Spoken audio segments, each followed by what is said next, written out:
धोखेबाज चीन ने तालिबान को इस बार ऐसा धोखा दिया है जिसके बाद तालिबान भी सख्ते में है। नतीजन तालिबान ने चीन को सबसे बड़ा झटका देने का ऐलान कर दिया। उस डील को खत्म कर दिया जिसकी वजह से चीन को खूब फायदा हो सकता था।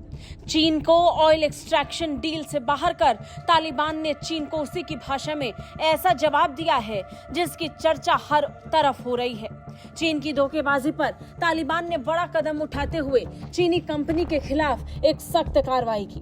तालिबान शासित खान एवं पेट्रोलियम मंत्रालय ने चीनी कंपनी अब चीन के साथ अमू नदी में तेल निकालने के अनुबंध को रद्द कर दिया है। यानी ऑयल एक्सटेंशन डील अब चीनी कंपनी के साथ कैंसिल हो चुकी है। यह अनुबंध 25 साल के लिए तालिबान ने किया था, लेकिन तालिबान राज्य को चीन से धोखा क्या मिला, उसके बाद तो ये डील रद्द करने का फैसला ही ले लिया।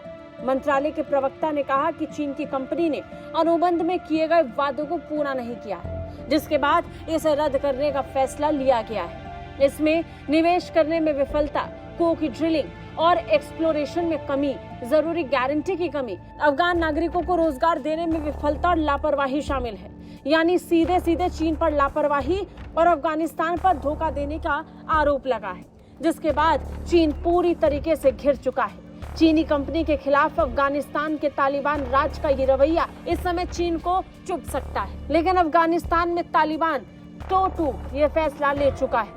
अफगानिस्तान के खान और पेट्रोलियम मंत्रालय के प्रवक्ता हुमायूं अफगान ने तो खुलकर चीन के खिलाफ मोर्चा खोल दिया। उन्होंने कहा कि एक संयुक्त अंतर मंत्रालय समिति का गठन किया गया था। जांच के दौरान पाया गया कि अनुबंध करने वाली कंपनी ने कॉन्ट्रैक्ट की शर्तों को बार बार अनदेखा किया, उसे ताक पर रखा और इसे लागू करने में वो फेल रही है। आर्थिक उप कार्यालय की सिफारिश और प्रधानमंत्री कार्यालय के आदेश के आधार पर अब चीन के साथ अबू नदी बेसिन के लिए तेल अनुबंध को समाप्त कर दिया गया है। इस बीच अफगानिस्तान के आर्थिक विशेषज्ञों ने अफगानिस्तान की तत्काल जरूरतों को देखते हुए खनन परियोजनाओं को देने की प्रक्रिया में ज्यादा जांच के महत्व पर जोर दिया। यानी चीन इस समय अफगानिस्तान में फूंक फूंक कर कदम रखना चाहता है, इसका हवाला भी उसने दिया। और इसी तर्ज पर चीन ने तालिबान के साथ की गई डील को ताक पर रख दिया। अफगानिस्तान में तालिबान राज में स्थानीय भागीदारी वाली कंपनियों की परियोजना देने की मांग उठ रही है।